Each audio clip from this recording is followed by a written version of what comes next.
पागल पिशाचनी के द्वारा मैं पिशाचनियों की इतिहास सुनने में मशगूल था और प्रेम पूर्वक पागल पिशाचनी अपनी कथा को हमें सुना रही थी। तभी बूढ़ी पिशाचनी बोली, थोड़ी देर के लिए मुझे बाहर जानी है संक्रीता, क्योंकि मुझे लघु शंका लगी हुई है।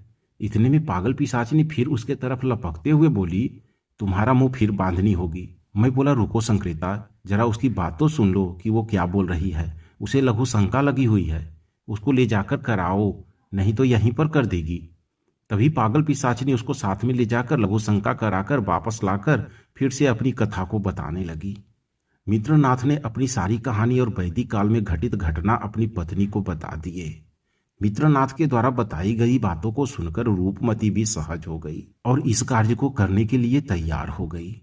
रूपमती ने कहा, किसी भी प्रकार से आप इस कार्य को सिद्ध करिए और मैं कर्ण पिशाचिनी को अपने शरीर पर लेने के लिए तैयार हूं, और आप मेरी रक्षा का प्रबंध भी अवश्य करें। सारी तैयारियों के बाद एक बार फिर से भैरवी चक्र में रूपमती को मग्न करके बैठा दिया गया। उसके बाद अभिमंत्रित करके एक रुद्राक्ष की बड़ी सी माला कमर में रूपमती की बांधी गई, ताकि अगर कोई गड़बड़ी हो तो उस माला के रहते कोई बड़ा नुकसान न हो पाए। अनुष्ठान कार्य को संपन्न करने के लिए एक बार फिर से मंत्रों का आवाहन किया जाने लगा। अब यह साधना आगे बढ़ने लगी। इस साधना को 21 दिन का संकल्प लेकर करने की कोशिश मित्रनाथ ने की। उन्होंने सोचा कि अत्यधिक प्रभावशाली रूप में करने से अच्छा है ऐसी अवस्था में करूं कि जो वैदिक और तांत्रिक दोनों का मिलन एक ही प्रकार से हो। 21 दिन की साधना वाला प्रयोग उन्होंने कोशिश की, न कि 3 दिन या 11 दिन वाला अनुष्ठान तांत्रिक करने की कोशिश की, क्योंकि इस प्रकार के प्रयोगों में भी बाद में इसी आधार में बनाया और निर्मित तांत्रिक द्वारा संपन्न किया 3 दिन वाला प्रयोग अत्यधिक ही घृणात्मक है। केवल महानतम अघोरी ही इसे कर सकते हैं। इसमें सर्वथा नग्न रहते हुए ही अपने ही मल का भोजन के रूप में ग्रहण करना और अपने ही वीर्य को पीना होता है। लेकिन इस साधना में अत्यधिक घृणात्मक होने से व्यक्ति बहुत ही ज्यादा दूषित हो जाता है।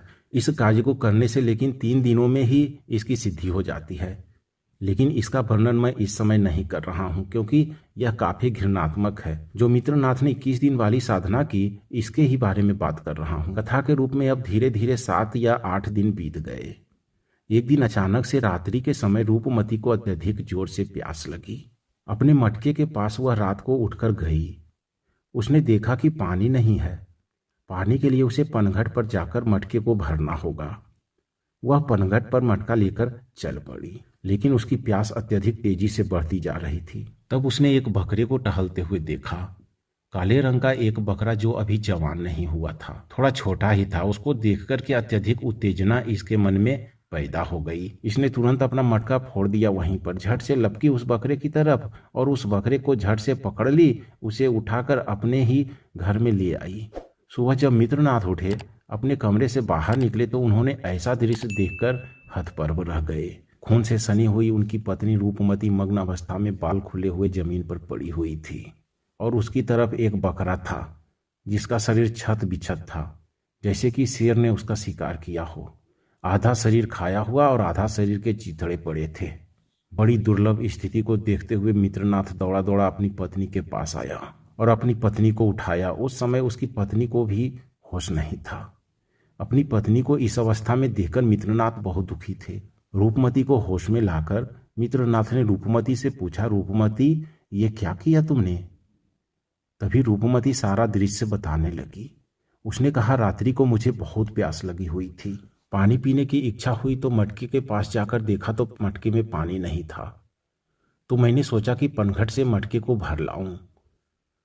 बस थोड़ी ही दूर जाने के बाद अचानक एक काला सा धुआं मेरे पास आया और मेरे शरीर में प्रवेश कर गया। मेरी प्यास एकदम से 1000 गुना बढ़ गई थी और सामने देखा एक छोटे से बकरे को और उसकी गर्दन को देखकर मुझे अत्यधिक ही लार मेरे चेहरे पर और मेरे मुंह से आने लगी। पता नहीं ऐसा कैसे हुआ। इस बकरे को मार करके मुझे अपनी प्यास बुझाने की इच्छा हुई और मैं झट से इस पर लपकी, इसे पकड़ा और अपने यहाँ ले आई। और इसके बाद मैंने अपने दांत को इसके गर्दन में गड़ा दिए और इसे अपने दांतों से नोच दी और बलबला कर खून गिरने लगा और मैं उस खून को लगातार पीती चली गई पूरी तरह से, जब तक यह बकरा मर नहीं गया। और इसके बाद मैंने पता नहीं कितने इसके चिथड़े किए। इसके हर अंग में जहाँ भी मुझे रक्त और मांस मिला मैंने वह चूस लिया। ऐसी बात सुनकर के मित्रनाथ मन ही मन उत्तेजित भी हुआ। और खुश भी हुआ, क्योंकि मित्रनाथ को पता था कि पिशाचिनी सिद्धि उसकी पत्नी के शरीर में आने लग गई है। इस शक्ति के द्वारा अब वह धीरे धीरे ऐसे दुर्लभ कार्य कर लेगा जो कोई भी न कर पाए। यही सब सोचते हुए वह मन ही मन प्रसन्न हुआ। उसे लगा कि घबराने की कोई आवश्यकता नहीं है। उसने बताया कि तुम्हारे शरीर में उस पिशाचिनी का प्रवेश हुआ था और पिशाचिनी की प्यास केवल रक्त ही बुझाता है, इसलिए तुम इस बकरे को जंगल से पकड़ लाई और इसका रक्तपान किया। तुमने इसकी गर्दन पर जो दांत गड़ा करके और इसकी गर्दन तोड़ दी और वहां से इसका रक्त पीने लगी, जैसे सिंह जंगल में अपने शिकार के साथ करता है।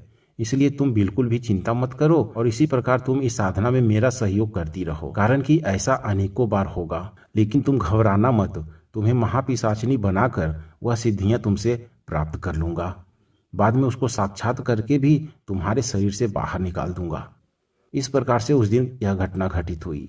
घटना इस प्रकार घटित होते हुए 11 दिन बीत गए और 11वें दिन अचानक से रूपमती उठी और जंगल की तरफ दौड़ती हुई भाग गई। यह रात के ही समय हुआ, लेकिन मित्रनाथ सोते हुए उन्हें कुछ पता नहीं लगा। थोड़ी देर बाद वहां से एक कन्या आई और मित्रनाथ के बगल में सर्वथा मग्न होकर बगल में लेट गई और धीरे धीरे करके उसके पेट के ऊपर अपने हाथ की उंगलियों को फिराने लगी और अपनी नाखूनों से उसके शरीर के साथ छेड़खानी करने लगी। उस कन्या को मित्रनाथ समझ नहीं पाए। उन्होंने सोचा मेरी पत्नी ही मेरे बगल में लेटी हुई है और शायद प्रणय क्रिया करने की कोशिश कर रही है। मित्रनाथ ने उसे अपने शरीर से दूर करते हुए कहा कि सुनो, जब तक हमारी साधना चल रही है ऐसा कोई भी कार्य हमें नहीं करना चाहिए ताकि हमारी साधना ना भंग हो। इसलिए तुम ऐसा कुछ भी मत करो। थोड़ी देर चुप रहने के बाद एक बार फिर से उस कन्या ने मित्रनाथ का आलिंगन कर लिया और गर्म गर्म सांसें उनके कान में फूटने लगी। ऐसी अवस्था में एक बार फिर से काम उत्तेजित करने की कोशिश करने लगी। मित्रनाथ एक बार फिर से घबराने लगा। फिर से उसे अपने शरीर से दूर करते हुए कहा, सुनो, ऐसा मत करो और मैं अभी साधना में हूँ। तुम अपने आसन पर चली जाओ और वहाँ जाकर सो जाओ। अंधेरा होने की वजह से मित्रनाथ इसे समझ नहीं पा रहे थे।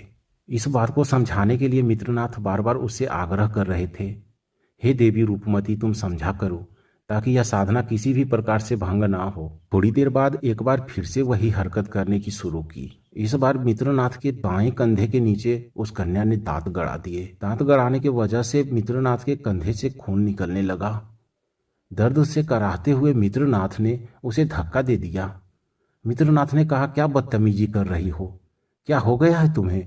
और उठकर तुरंत दीपक जला दिया। दीपक जलाते ही उसने अपने सामने का दृश्य देखकर भौचक्के रह गए कि एक कन्या पूर्णता नग्न अवस्था में उनके सामने खड़ी हुई थी और उसे घूर रही थी और उसके मुंह में पूरी तरह से खून लगा हुआ था और उसके बाल भी पूरी तरह से बिखरे हुए थे और मित्रनाथ को देखकर हंस रही थी। पागल पिशाचिनी की बातों को सुनकर मैं उतना ही स्तब्ध था जितना कि मित्रनाथ उस लड़की के हरकत को देखकर। मैं बोला, संक्रेता, ये जो तुम पिशाचिनियों के इतिहास हमें सुना रही हो, इसमें कितनी सच्चाई है वो कैसे पता करूं? और मैं तुम्हारी बातों पर कैसे विश्वास कर लूं कि तुम पिशाचिनी कथा सच सच सुना रही हो?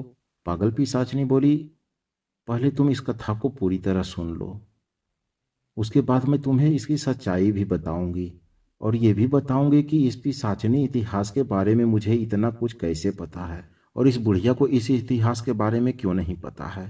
और बीच में इस प्रकार टोका टोकी मत किया करो। पागल पिशाचिनी इन सब बातों को बता ही रही थी, तभी वो रीनी पिशाचिनी वहां आ पहुंची और बोली, आप लोग के द्वारा दिए गए कार्य को मैं संपन्न करके आई हूँ। 2 दिन बाद संक्रेता का पर्चा दाखिल करने का कार्य यहीं पर किया जाएगा, लेकिन पर्चा भरने से कोई फायदा नहीं होने वाला है, क्योंकि पिशाचिनी लोग की सारे पिशाचिनियां दंत्रिका देवी के समर्थन में खड़ी है। दंत्रिका देवी अपने समर्थकों को पृथ्वी पर भेजकर सारे ऐशो आराम मुहैया कराने में जुटी हुई है। मैं बोला, इन सब बातों की जानकारी तुम्हें किसने दी? पिशाचिनी बोली, मुझे कानों कान इन सब बातों का पता चला। एक बात और भी पता चला है कि पिशाचिनी लोग के सभी पिशाचिनी सिर्फ एक ही पिशाचिनी के बातों पर चलती है। वो पिशाचिनी जैसा कहेगी सभी पिशाचिनी वैसा ही करेगी। मैं बोला, कौन है वो? उसको भी उठा लो। पिशाचिनी बोली, संक्रेता भी जानती है उसके बारे में, वो इसका भी खास दोस्त है। मैं पागल पिशाचिनी की तरफ देखते हुए बोला, संक्रेता ये क्या बोल रही है? वो कौन है जो दंत्रिका देवी को खुलकर सपोर्ट कर रही है? तभी पागल पिशाचिनी उसके तरफ देखते हुए बोली, तुम जाकर उससे बोलो कि संक्रेता तुमको लेखावस्थी के शयन कक्ष में बुला रही है, वो तुरंत यहाँ आ जाएगी। पागल पिशाचिनी के बातों को सुनकर वो पिशाचिनी उसको बुलाने चली गई और पागल पिशाचिनी फिर से पिशाचिनी के इतिहास हमें सुनाने लगी।